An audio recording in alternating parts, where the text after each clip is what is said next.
Welcome to Body Make and Health Management. You know that feeling after a killer workout? You're wiped out, but also kind of proud of yourself? That's awesome, man. In today's video, we'll break down the most effective strategies to recover faster after a tough workout, so you can get stronger, stay consistent, and avoid injuries. Let's dive in. Chapter 1. The importance of recovery. Alright, let's talk recovery. Most people, they just don't get it, man. They think it's about sitting around doing nothing. But it's not about that. It's about giving your body the tools it needs to rebuild. Think of it like this. You go to the gym, you break down your muscles, right? That's the goal. But then, you gotta give them time to repair, to grow back stronger. It's like when you're building a house.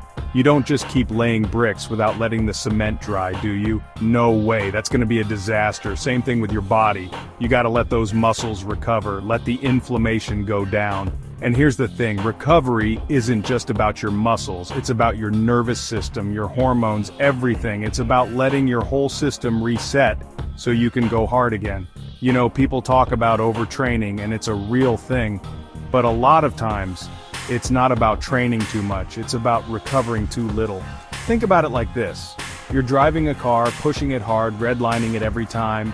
Eventually that car is gonna break down. It doesn't matter how good the engine is if you don't give it a break, change the oil, all that stuff. Your body's the same way, you gotta take care of it. When you recover properly, you're not just preventing injuries, you're actually improving your performance. You're getting stronger, faster, more resilient. So don't underestimate the power of recovery, man. Chapter 2. Sleep. The ultimate recovery tool. We gotta talk about sleep, everyone. This is the big one. This is where the magic happens. When you're sleeping, your body's like a mechanic in the shop, working on your car, tuning it up, getting it ready for the next race. You know, people talk about growth hormone, right? It's like the fountain of youth. Well, guess what? Your body releases a ton of it when you're sleeping. It's like a natural steroid helping your muscles repair and grow.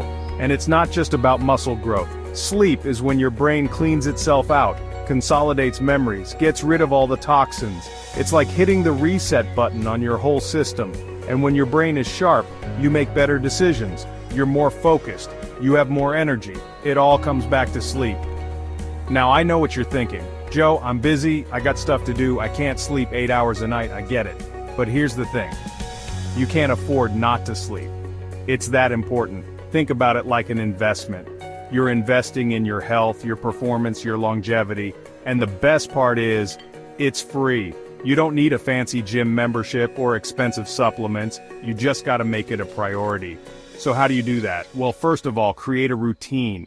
Go to bed and wake up around the same time every day, even on weekends. Trust me, man, sleep is the ultimate recovery tool. Chapter 3. Hydration and electrolytes. Alright, let's talk hydration. This one seems simple, right? Just drink water. But it's a little more nuanced than that, especially when you're pushing yourself hard. See, when you sweat, you're not just losing water, you're losing electrolytes too. These are minerals like sodium, potassium, magnesium, all that good stuff. And they're crucial for muscle function, nerve function, all sorts of things. Think of it like this, your body's like a battery, and electrolytes are the electricity. You can have the best battery in the world, but if it's not charged, it's useless. Same thing with your body. You gotta keep those electrolytes topped up. Now most people get enough electrolytes through their diet, but if you're training hard, you might need a little extra, especially if you're sweating a lot, like if you're working out in the heat or doing long endurance sessions.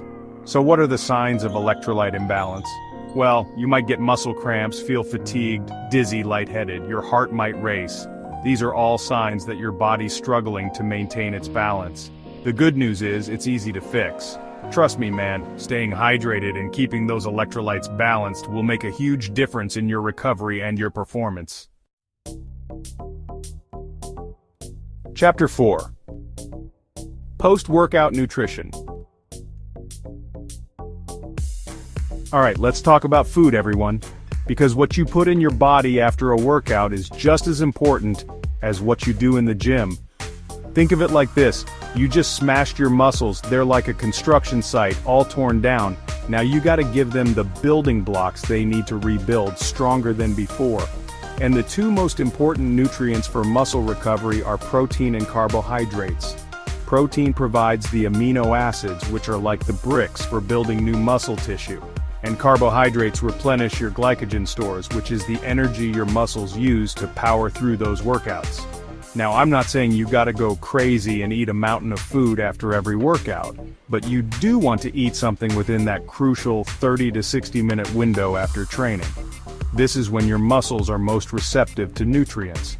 What you eat is up to you, but a good rule of thumb is to aim for a 2-to-1 or 3-to-1 ratio of carbohydrates to protein. So for example, you could have a protein shake with a banana or some grilled chicken with rice and vegetables. And don't be afraid of healthy fats either. They're important for hormone production and overall health. The key is to listen to your body and find what works best for you. Chapter 5. Active recovery and stretching. Alright, let's talk about active recovery. Now this might seem counterintuitive. You're sore, you're tired, you just want to lay on the couch, right? But trust me, getting your body moving can actually help you recover faster. See, when you do light activity like walking, swimming, or yoga, you increase blood flow to your muscles. This helps flush out lactic acid, which is that stuff that builds up in your muscles and makes them feel stiff and sore. And active recovery doesn't have to be intense. It's not about pushing yourself to the limit. It's about gentle movement that helps your body recover. Think of it like a massage for your muscles. And while you're at it, throw in some stretching. Now, I'm not talking about those painful, static stretches you hold for minutes at a time. I'm talking about dynamic stretches where you're moving your body through a full range of motion. This helps improve flexibility, reduce muscle soreness, and prevent injuries. Trust me, man, your body will thank you for it. Chapter 6. Cold therapy and hot therapy. Alright, let's talk about temperature therapy. Now this is where things get interesting. You've probably heard about ice baths, right? Athletes swear by them, and for good reason. See, cold therapy, whether it's an ice bath, a cold shower, or even just applying ice packs, can help reduce inflammation and numb pain. It's like hitting the reset button on your muscles. And then there's heat therapy. This can be anything from a hot bath to a heating pad to a sauna. Heat therapy helps relax your muscles, increase blood flow, and promote healing. Now you can use cold and heat therapy separately, or you can combine them for something called contrast therapy. This is where you alternate between hot and cold, which helps to further increase blood flow and reduce inflammation. The key is to experiment and find what works best for you. But don't underestimate the power of temperature therapy, man. Alright, we've covered a lot of ground here, but the most important thing I can tell you about recovery is this. Listen to your body. Your body is incredibly intelligent. It knows what it needs, and it will tell you if you're pushing too hard. So pay attention to the signals it's sending you. If you're feeling sore, tired, or run down, don't be afraid to take a rest day. Or scale back your workouts and focus on active recovery. And don't ignore pain. Pain is your body's way of telling you something's wrong. So, if you're experiencing pain, don't try to push through it. Get it checked out by a professional. When you listen to your body and give it the rest it needs, you'll come back stronger and healthier than ever before. Trust me, man, your body will thank you for it. So there you have it, everybody. The essential tips for speeding up your workout recovery. If you found this video helpful, give it a thumbs up, share it with someone who might benefit, and don't forget to subscribe to Body Make and Health Management for more insights and tips to help you succeed. Thanks for watching until the end, and I'll see you in the next video.